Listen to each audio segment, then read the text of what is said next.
সাইদি সাহেবকে যে হত্যা করা হয়েছে সেটার একটা সিনপসিস ওই কারাগার থেকে এনেছে। একটা চিরকুট পাঠানো হয়েছে, উনি অসুস্থ ছিলেন না, একদম কিচ্ছু ছিল না, একদম ঠান্ডা মাথায় ওনাকে দুনিয়া থেকে সরিয়ে দেওয়া হয়েছে।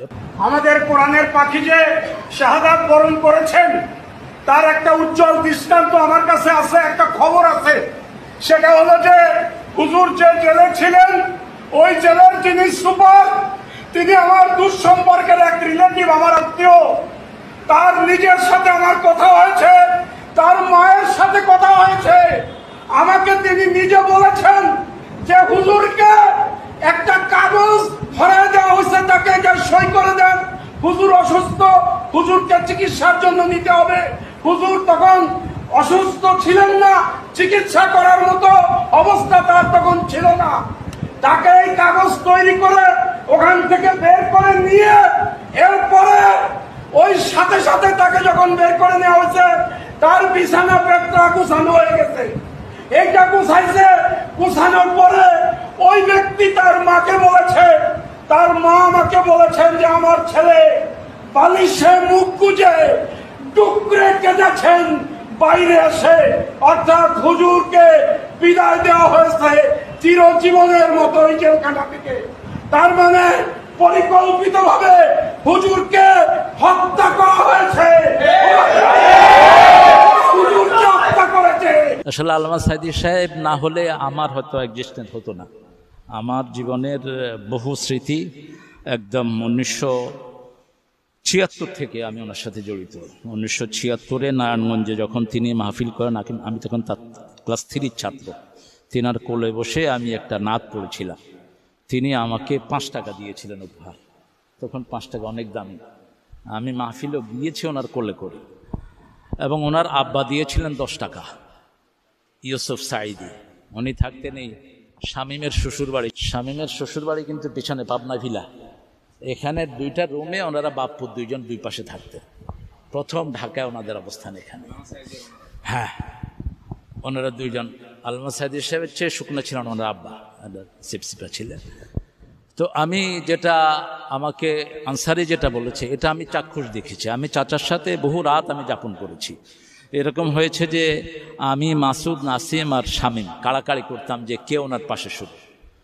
তো উনি মধ্যখানে শুয়ে 2 দিকে হাত রাখতেন। এরপরে রাত্রে দেখতাম উঠে গেছে সেখান থেকে। ঢাকার প্রথম বাসা ছিল ইস্কাটনে, সেখানে আমাদের অনেক সময় কেটেছে। তো যেই কথাগুলো মুখতার ব্রিফলি এনেছে সবগুলো চিন্তাই তার মধ্যে ছিল, এবং এত গোছানো মানুষ আমার জীবনে আমি দেখিনি। ওনার এখানে একটা ডেস্ক ছিল, সেটা হলো পার্লামেন্টারিয়ান ডেস্ক, এবং ওনার ওখানে 65% হিন্দু পিরোজপুরে। ওই হিন্দুদের জন্য আলাদা ডেস্ক ছিল, হিন্দুদের ডেস্ক, এর উপরে মুসলমানদের ডেস্ক। একটা 6 টাকার আলমারিতে 4টাই ছিল হিন্দুদের জন্য। এবং তিনি বন্যার সময় গলা পর্যন্ত পানিতে নেমে ওদেরকে ত্রাণ দিয়েছেন। এই জন্য শুক্রঞ্জন বালি সেই স্মৃতিটাই সে ধরে রেখেছে। একটা মিথ্যা কথাও তার বিরুদ্ধে বলতে সাহস পায়নি সে। তা আল্লাহ রাব্বুল আলামিনের যেই নেয়ামত ওনার উপর ছিল, বিশেষ করে ওনার আব্বা আম্মার দোয়া। উনি মাহফিলে যাওয়ার আগে দিয়ে ওনার আব্বার পায়ের কাছে বসে থাকতেন। ওনার আব্বা মাথায় হাত দিয়ে বলতেন আল্লাহ তোকে সুলতানুল ওয়াহিদ বানায় দিক, এবং মায়ের পায়ের কাছে তিনি বসে থাকতেন। তো এই জিনিসগুলো বিনয়ের চূড়ান্ত বিনয় আমি তার মধ্যে দেখেছি। এখানে যে কোনো আলেম আসতো। আমার খুব মনে আছে একবার সোলাবাঙ্গার পীর সাহেব এখানে আসছেন। উনি শুকনা মানুষ, সোলাবাঙ্গার পীর সাহেব তুমি হয়তো চিনতে পারো। তো উনি এসে খালি গায়ে বসে আছেন, গেঞ্জি একটা গায়ে দিয়ে। ব্যাংকের একজন ম্যানেজার ঢুকছে, কয় এই ঘরে ঢুকতে কোন পা দেয়া লাগে, বরিশালের মানুষ। তো লোকের একটু বলতে দেরি হয়েছে, থাস করে এক চোয়া লাগেছে। তো চাচা ইশারা করলেন যে কিছু কেন। এরপরে আসছি আমি, আমার এই তুই সালাম দিস? আমি হ দিছি, আপনি শুনেন নেই? তো কোন পা দিয়া ঢোকা লাগে? কইলাম ডাইন পা দিয়া। কব আমার ভাষায় আয়াল। চাচা আমার ইশারা করলেন। তো উনি দেখলাম কিছুক্ষণ পরেই ভিতর থেকে নতুন লুঙ্গি, নতুন গেঞ্জি, নতুন পাঞ্জাবি এনে ওই মুরব্বীর গায়ে পরালেন। লুঙ্গি প্রথম পাঞ্জাবি পরালেন, তারপরে লুঙ্গি খুলে পরালেন। ওনার ছেলে ফেরদাউস, এখন ওই মাদ্রাসার প্রিন্সিপাল ফেরদাউস ছিল।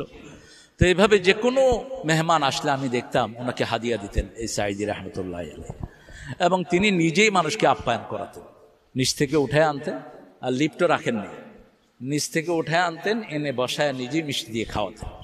তো অনেকগুলো সৌন্দর্যমণ্ডিত জিনিসের মধ্যে জীবন ছিল খুব গোছানো, যেটা ওই যে গোলাম মাওলা রনি তার আলোচনাতে সে বলেছিল যে ওনার হোটেল, ওনার ওখানে গিয়ে আমার মনে হয়নি যে আমি কোনো জেলখানার কোনো সেল এসেছি, আমার মনে হয়েছে 5 স্টার হোটেলে এসেছি। তিনি সেখানে ওই কয়েদিদেরকে দিয়ে বেলি ফুলানা রাখতেন নিজের রুমের ভিতরে, এবং পরিচ্ছন্নতা কখনো ইস্তারি করা ছাড়া জামা, পরিচ্ছন্ন জামা ছাড়া তিনাকে কেউ দেখেনি।